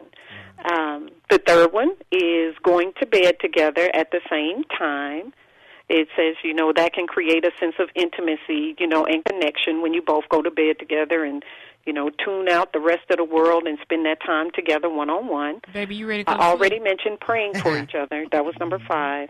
And then number 6 was forgiving quickly and not holding grudges. Yeah. You know, Brenda had me watch this show, Reverend Ron. It was at, what is it called? Tyrese or Reverend Ron. Yeah, It's not you, it's men. It's not men, it's men. And they were kind of talking about that, too. And it was so funny. He said, because every time he and his wife touch each other, he thinks it's time to get it on. And I think a lot of African American men, you know, and think women, that, you know, hey, you touch me, it must be time to get on, because you can't even bend down and pick up a piece of paper. You know, like, I'm sorry. Hey, I'm married, so I'm, you know, every time you touch, it's got to be an end result. That's the man's end result. But you know, to cuddle and stuff like that, me and Brenda hold hands with each other day, 21 years, and people think we're crazy. Yes. But it is a great way to communicate, you know, and do things with each other. I think another example that we do as well, Camellia, is that I open the door for Brenda all the time when we're in the store, we go into the church, and people are surprised about that.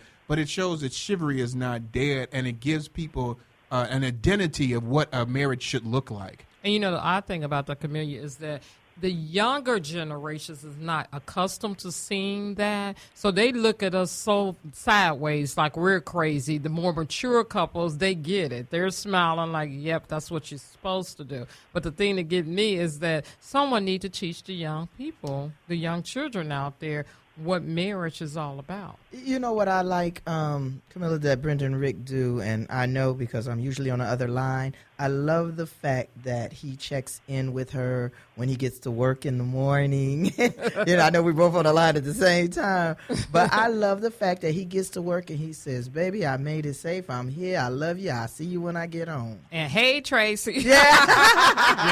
But I think what happens a lot, Camille, is that kind of love relationship has been lost. Yeah.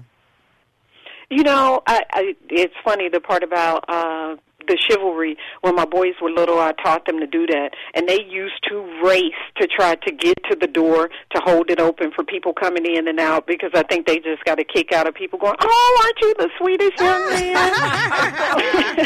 Yeah. Well, that's cute, though. But get them started some kind of way, and I'm sure they raised Exactly, right. And that goes to a point that Rick said in the last segment when he spoke briefly, and he said, that kids emulate what they see. Mm-hmm. And so, you're right. It's up to us to change the narrative, because we can't wait on other people to tell our story and to get it right.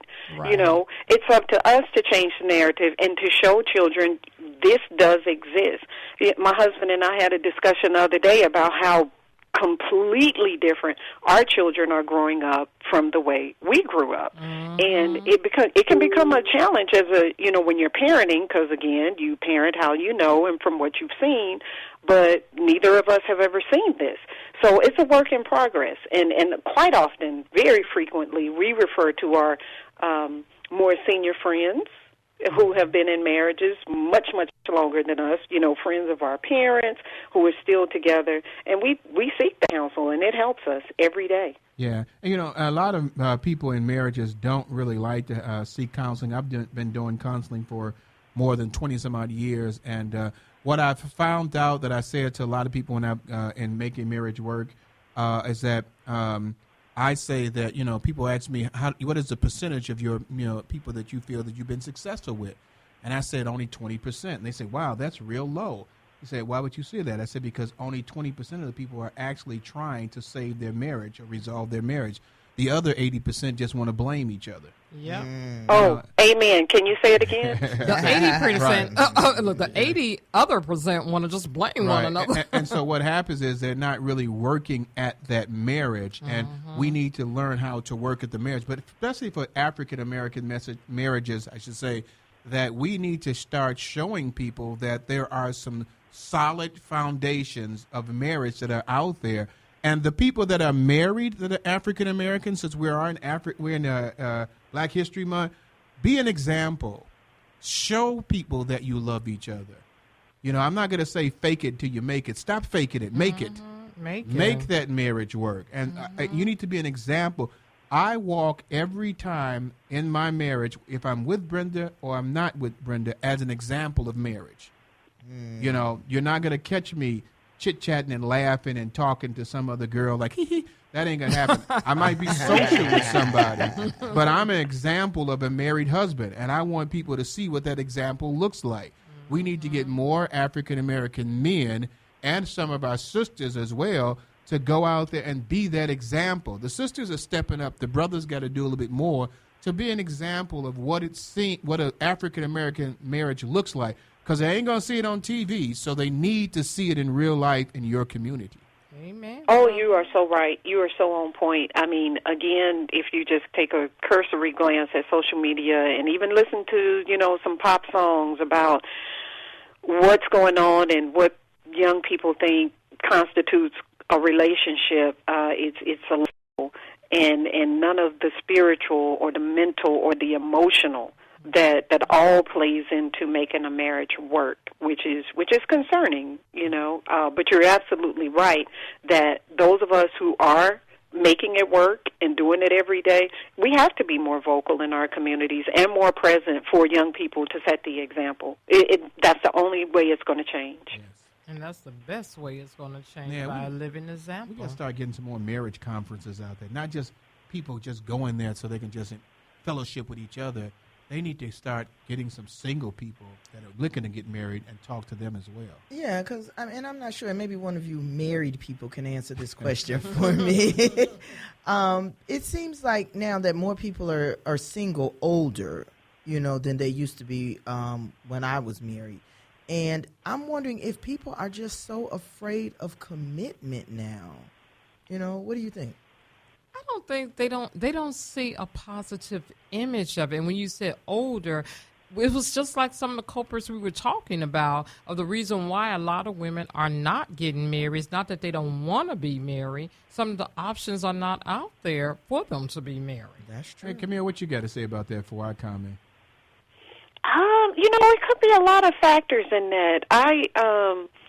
Another radio show that I listen to frequently, NPR, Diane Rehm is the hostess, and she's getting ready to retire. And her husband of 50-some-odd years just recently passed away. And she talked about, being married and how devoted she was. And, they had their problems. She was very honest about that.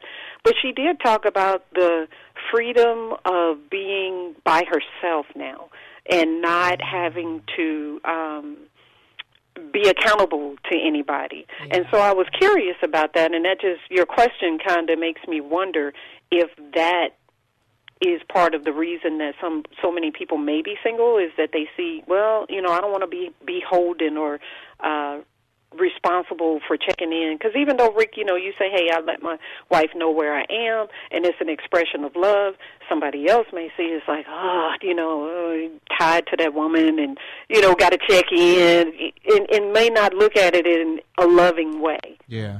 We want to thank you for, calling in. I'm just going to say something real quick. Sister, stop letting those guys just live with you. Yes. Y'all let them have it for free. If he can just stay there and live with you with no commitment, then a lot of them are going to do that. Force that man. What did Beyonce say? You want it? Put a ring on it. Put a ring on it. Make sure you make that man put a ring on it. It's your responsibility to not allow him to have access to you without making a commitment. Well, then speaking of access, Camelia Jackson, how can someone actually talk to you? Because I know you're doing counseling. If they needed to get a hold to you, how can they reach you? You can reach me on my office number, 713-581-0734. And they're going to be reaching who? Camelia who? What? That would be me, Camelia Jackson. And what is your specialist? Specialist, licensed clinical social worker, specializing in working with military, families, and veterans. Amen. Well, Miss Camelia Jackson, thank you very much for being on the Making Marriage Work, talking with us today about our legacy is our Black history, and you're sure to know that we'll have you on the show again. Thank you guys for having me. Have a good evening. Thank you. See you later. Bye-bye. Bye-bye. Bye-bye. Yeah, so that's what I say. Sisters, y'all got to stop just letting these brothers have it for free. Come on. Put that ring on it. You can get a zirconian, something. Make a commitment. Then after they put the ring on it, make sure they follow through. Yeah, I'm telling you. You ain't got to spend that $10,000. I think that's Tyree was saying. Stop spending all that money on a marriage that hey, go to McDonald's and have some treats. Make the marriage work first before you spend all that money. Come on now. Hey, we're going to go commercial breaks. Thank you for listening for Let's Stay Together Talk for Rick McCain, Brenda McCain, and Tracy Howard Brown, or Tracy Brown Howard. I'm going to get that right one day. We'll be right back after these commercial breaks.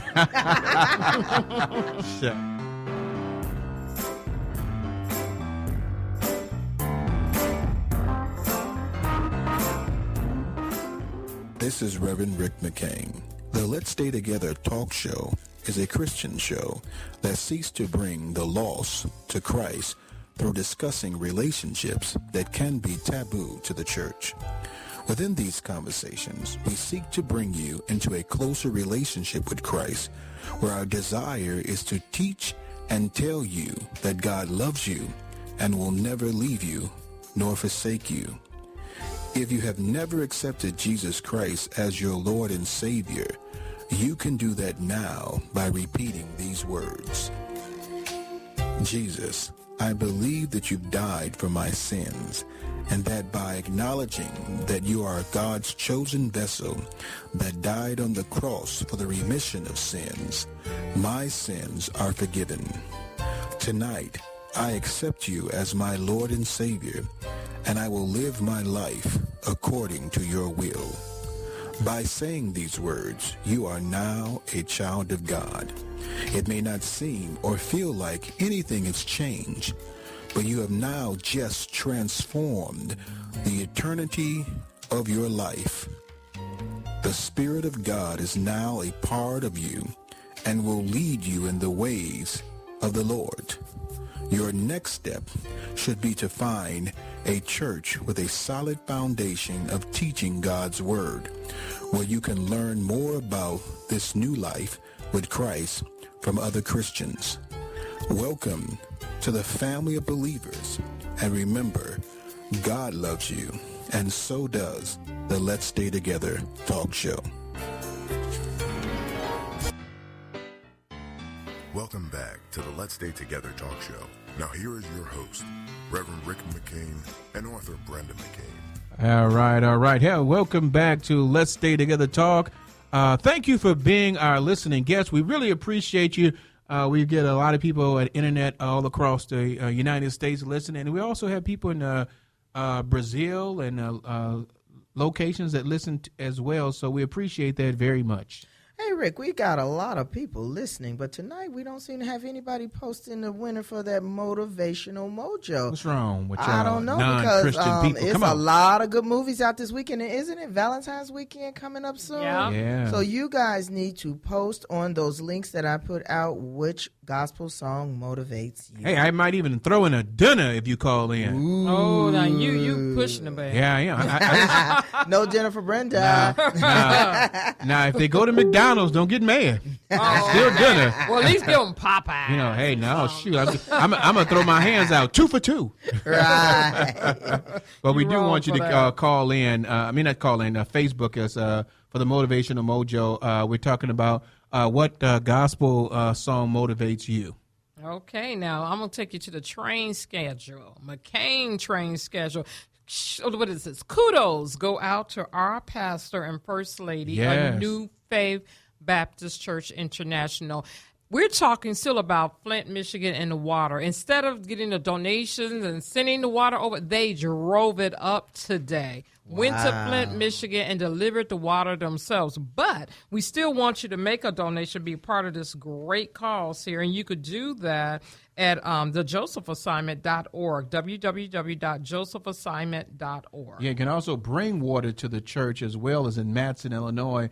You can bring it out any day, Monday through Friday, even I think Saturday and Sunday too. Right, take it to 25 South Central Avenue in Matson, Illinois. And bring water out there, and we'll gladly take it to give out to the people of Flint, Michigan. They do such amazing things with that Joseph assignment. Yeah, they do. They are. I'm so awesome impressed. couple too. I love the Felders. They're just, they've welcomed up with so much with open arms, and it seemed like we've been there for decades. Right. I just love them so much. And another quick announcement, election date, March 15, 2016. Elect D. Renee Jackson for Circuit Court of Cook County Judge for 2nd Judicial Sub-Circuit. To learn more about D. Renee Jackson, visit electdreneejackson4judge.org. D. Renee Jackson for judge. There you go. The Let's Stay Together show is endorsing Get rid of that voice. D. Renee Jackson for judge. He sound like Chuck Judge, Kimbrough. baby. Stop that. Here comes the judge. Here comes the judge. Everybody know that D. Jackson is the judge. All right. Okay, I like that, though. Okay, I hope you hear that, D. Renee Jackson, the future judge. Now, baby, where you want to go? You want to do Leave It in the Car? Yeah, we're going to go to the segment of Leave It Into the Car. So we're going to see what you think about this wonderful segment of Leave It in the Car. We hope. We hope we're going to get Dion to play Leave It in the Car. Baby, church service was great today. Pastor Felder really preached an awesome sermon. Yeah, I guess he did. What's wrong with you? I'm upset about you looking in the direction of that guy in church. What guy? The one you was looking at each time you turned your head toward me while we're supposed to be praising God. You really need to work on your jealousy and insecurities. Yeah, well, you need to work on not looking at other men while you're with me. I wasn't looking at another man. I was looking at the screen in the church. The screen? Yeah, right. Sure you were. You do realize it's just over your head, and I have to turn slightly to my right to see it. Now, you know I wouldn't disrespect you. I'm just looking at the screen. Baby, I'm sorry. You know, I really do need to check my insecurity. Yes, you do. And your jealousy. Hey, you don't have to repeat it. We good now, baby? Yeah, sure. I'm sorry, baby. I guess I love too hard. As long as it's loving me, I'm fine with your love, and your love is only for me. Hey, thanks, baby. Let's just leave it in the car. So the question is it fact or fiction? That episode there. Basically, what we were doing and some of the issues that we're doing, we're talking about issues that couples may go through. And a lot of times what happens is that jealousy will rear its ugly head into a relationship where a person is perceiving that someone is doing something that may not actually happen. And so this segment was done to help couples with something. And if you didn't realize, something that Brenda did was very crucial, and I want all the ladies to recognize what happened. She did something that was very crucial. Even though the husband was showing some insecurities and jealousy, she did not allow that anger that he provided to get her to start fighting back with that individual. Right, baby? That's right. As I always tell my young ladies out there, and some old ones too, pick your battles. Because sometimes it don't even be worth the argument. Because my biggest thing is to win the war, not just the battle. All right. And then the thing that happens here is very crucial, is that because the fire has started, it doesn't mean you've got to put gasoline on it. She did something, as I said again, crucial. She did not join into the argument. She boosted her man's confidence. She reaffirmed who he was to her and saying, I would not do that to you, baby. It seems like, some women say, why do I got to do that?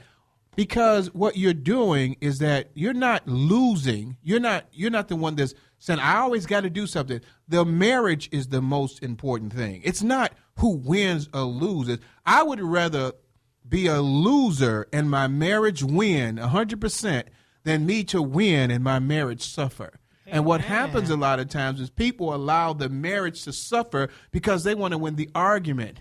Brenda could have easily sat there and said, you got an issue, you got a problem, you need to work that out, blah, blah. But what she did was she said, I wouldn't do that to you, baby. And what it does is that it eases the tension in the relationship, and it causes the couple not to fight. And what I want to say to some couples out there is, as Brenda said, pick your battles. Don't just argue over something just for argument's sake. You don't have to, well, he was talking to me the wrong way. He said the thing the wrong way. He may have said the thing the wrong way. But the key thing is, do you want your marriage to survive? Hey, babe, you know what? In the beginning of our marriage, you remember that was me? Oh, yeah. That was so mean. It's like, who he think he is talking to me like that? And that's when I added a lot of fuel to the fire, didn't I? And it was hard being a preacher talking to her about that, because I'm saying, hey, I'm trying to still be the preacher trying to solve something, and she's getting mad. Brenda would get mad at me because I was mad at her. Yeah. And I'm like, okay, well, that doesn't work any. But what we're basically saying, as we share some of the things that we go through, because, we've had some arguments about that. And to be honest with you, there was a point in our relationship that I did have some insecurities, because of past relationships and stuff like that. But what you do is that you don't allow, because that person is wounded, you don't wound them more. You don't, there was an old song, a sermon that a man preached, and I'm not going to say his name now because nobody likes him too much now. He says, I don't want to wound you, I want to kill you. That should not be what you want to do in your relationship. You should not want to kill or wound your marriage. Somebody, and I said this before, somebody has to be willing to die on the cross for their marriage. Amen. They've got to be willing to be Jesus and die on the cross so their marriage and their relationship can work. So if you're having a battle about something and you know that person is wrong and you're not doing something that would hurt them or injure them, encourage them in love, not fight back. And that's what we were saying today. And leave it in the car. You got anything else you want to add with that, baby? I think you said it all with that one because, like I said, women, pick your battles. You got to know your man. You got something to say, Miss Tracy? I want to say something I thought was really good that you did, Brenda. You were able to explain to him without belittling him where the mistake was made. You could have just said, I didn't do it. But you were saying, no, baby, I was looking over your head. I mean, I was looking at the camera, which was over your head. Yeah. So sometimes explanations really make a difference. And it does, you know. And you know, ladies, gentlemen, if you're married, sometimes that person may not accept it right away. That's where the power of prayer come in, that you allow God to lead them in the direction that they should go and allow them to see it. You know, some people say, you know, don't go to bed on your anger. Mm-hmm. I don't have an issue with some people going to bed angry. Because it's going to happen. Let's be honest. You could just sit there and say, well, you know, the Bible says, you know, it's not that your wrath go. Yeah, okay, right, great, wonderful. Sometimes you're going to go to bed angry. But what you should be doing at that point is praying that God will remove the anger that you have so that when the next day you wake up, that anger is not with you again. Amen. Hey, before we move on, our guest tonight, Camelia Jackson, had told me what her song was, and I would be remiss if I did not say it. Her favorite gospel song is by Donnie McClurkin, We Fall Down, and Mary Mary, The God in Me. And I think I just mentioned that to you, Tracy. She can't win tickets, though. She can't win tickets. But she shared with us, and I love that. Thank you, Miss Camelia Jackson, for sharing. So now we're going to go to a subject that a lot of people have been talking about, and we've talked about it a little bit too. Well, I shouldn't say you talked about it with Pastor and them going there. The situation that's happened in Flint, Michigan is just ridiculous with the corrosion of the pipes and the water and the lead in there. It is amazing. But one of the things we found out, one of the things I do like about Michael Moore, if you never heard of him, is a person that writes articles and on TV. He always, you know, says a lot of things against the government. He kind of brings up a lot of right things. But he was saying that that the governor knew about this, about the water, and to save money, they decided to unhook the people of Flint, Michigan, from fresh water from Lake Huron and connect it instead to a public drink in a toxic river of Flint. The government knew that the water was toxic, and they decided to keep it quiet and cover it up and didn't want to tell anybody. Now, here's the amazing story, people. The governor was contacted by GM, the automakers, complaining about the fact that the water that they had, because they was in Flint, Michigan too, the water was damaging their vehicles when they was washing it, and it was causing corrosion on their vehicles. And GM argued about it, where the Flint governor changed them back to the clean water of Lake Huron, for the cars would not be corroded, but did not care enough that the children, that the people who lived in that area had the correct drinking water or water to put on their bodies. Wow. You know that is really bad when you value merchandise, products, tangible things, and you don't over a life. And these children, they test the children constantly for lead, and the percentage is so high that the thing that gets me, when you knew about this, and it sort of make you think, earlier I was wondering, I'm like, I hope this is just not an African-American area where we're doing this, because this is so sad. In other areas, you wouldn't think that would happen, but it takes, what they said, 9 bottles of water for an individual a day, from drinking to bathing to brushing your teeth. Can you imagine not having clean water? And the pictures they showing with that yellow urine stain like water. Yeah, I mean, you know, your body can get the toxins by just washing up. And it's the children that it's really affected. I went to give my grandson a cup of water the other day, you know, and I'm not funny about drinking water. And I stopped myself, you know, it's like, oh my God, it just touched my heart. I thought about those kids. It's crazy. Now, the governor spent quietly $440,000 to rehook GM up to Lake Huron's water, but they didn't want to even spend, as what Michael Moore says, they could have spent $100 a day to clean this process up if they would have just put some kind of a preservative or solution into there that could have stopped the pipes from corroding. Now they're saying that that would have cost about maybe $9,000.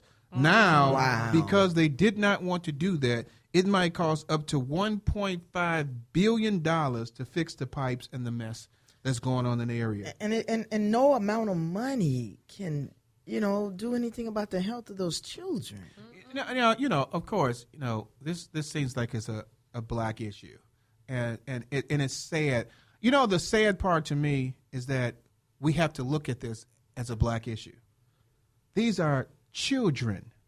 How now? It's bad enough that it's affecting any human being that they don't have drinking water. Right. That the way that water looked coming from there, there's no way that you could sit there and see that water and say that this is acceptable water for anything. This makes you think of third world countries. Yes, yes. And to do that, but when you have children that are getting lead poisoning to a point where it's unheard of, they were saying 5, I think micrograms is too high. The kids were sometimes, 100 times more than that. And they said it's more diseases coming with that. It's more than just the lead in the water. It's different type of diseases. There's tenfold now that's going to be reported when they switch that water over. I think they said 87 people have come down with these diseases and 10 have died. Yeah. What I like to see now is that I love the fact that they're showing people giving water.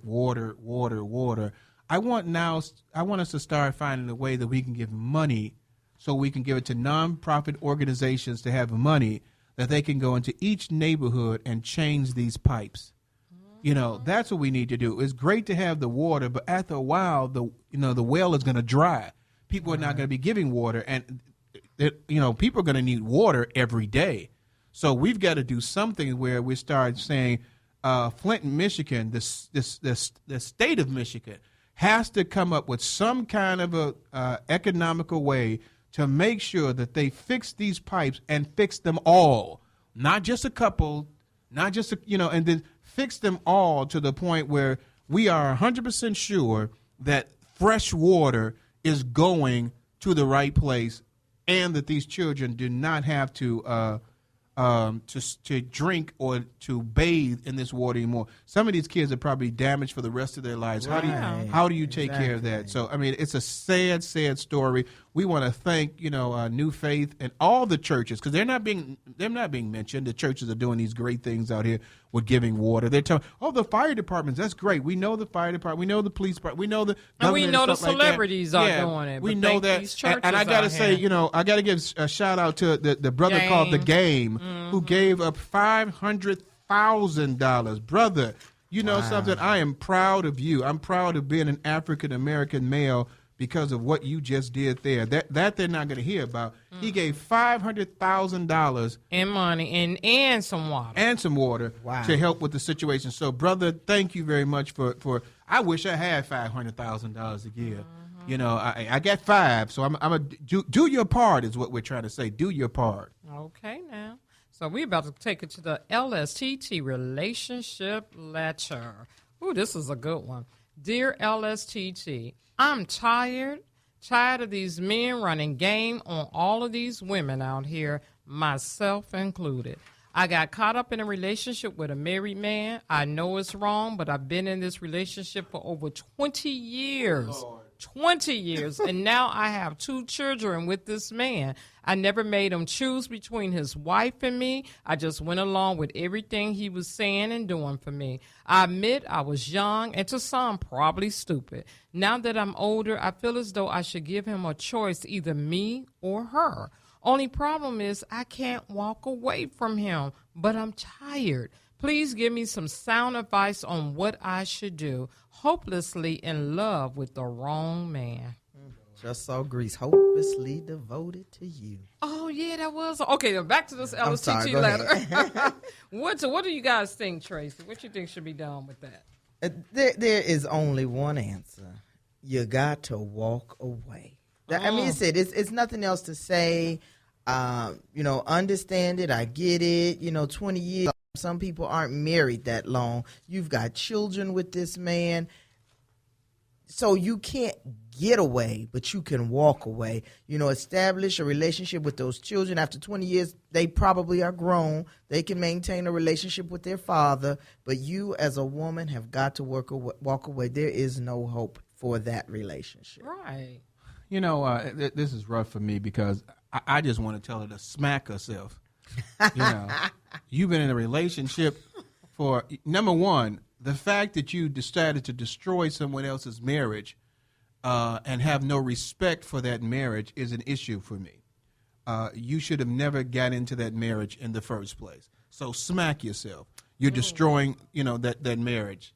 The second thing is that now you want to even destroy the marriage more because you stayed in there for 20 years. And you talking about, I don't, should I tell him to pick between me or her? Are you kidding me?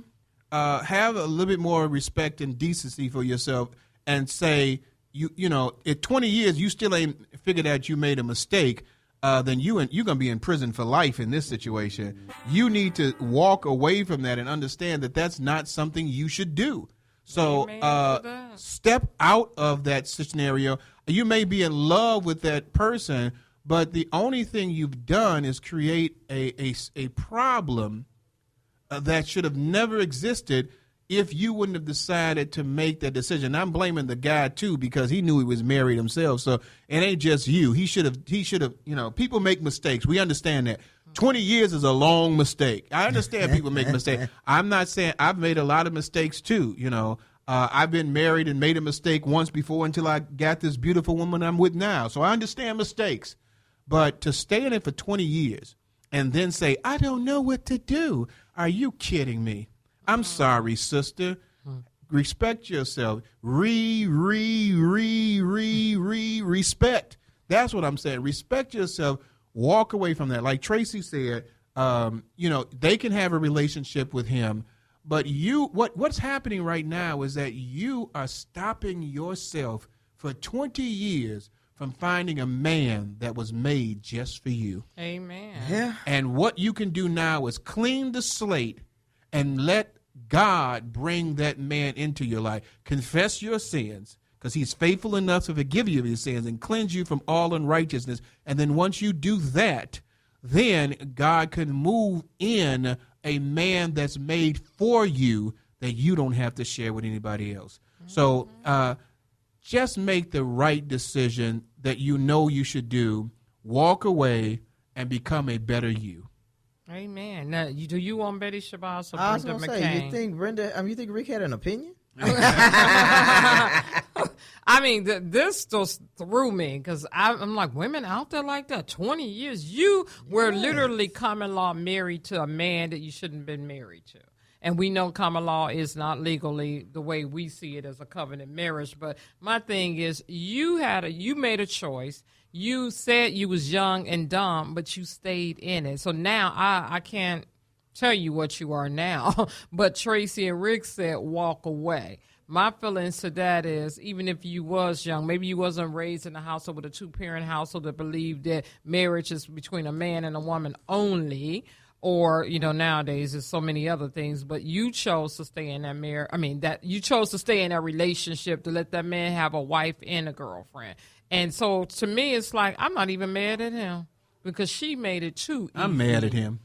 She made it too easy for him. A man only gonna do what you allow him be a man. to do. You destroying a relationship. Be a man. I'm talking directly to whatever her name was, hopelessly in love. I'm talking to him too, jerk. Well, yeah, he is a jerk because you produce. It's one thing to have an affair, but then you're gonna bring babies into your life. That's true. That's the thing that I don't like. And so it's like Papa you need to just Papa was too much of a Rolling Stone. Unfortunately, her kids won't know their other siblings. If there were some siblings and stuff, they won't get to know them. Okay, baby, you sing that Temptation song. And then he died. But that's what's going to happen. All he left was alone. That's all you're going to have after he go. You ain't going to have nothing else but problems. Okay, on that note, young lady hopelessly in love, walk away, and the McCain trains out pulls into his last station. And our last stop is just to say next week, join us, Valentine's Day, what it is and what it is not. That's going to be an awesome show as well. The McCain train has pulled in, like I said, the last station, and we would like to thank our guests, Kathy Trusty and Camelia Jackson, for hanging out with us today on the McCain train. For Tracy Brown Howard, Brenda McCain, Dion Walker, and your host, your main host, the one you really love, Reverend Rick McCain. And his sidekick, Brenda McCain. We thank you for listening to Let's Stay Together show. We'll see you next Tuesday, 6 p.m. Central. See you soon. Woo-hoo!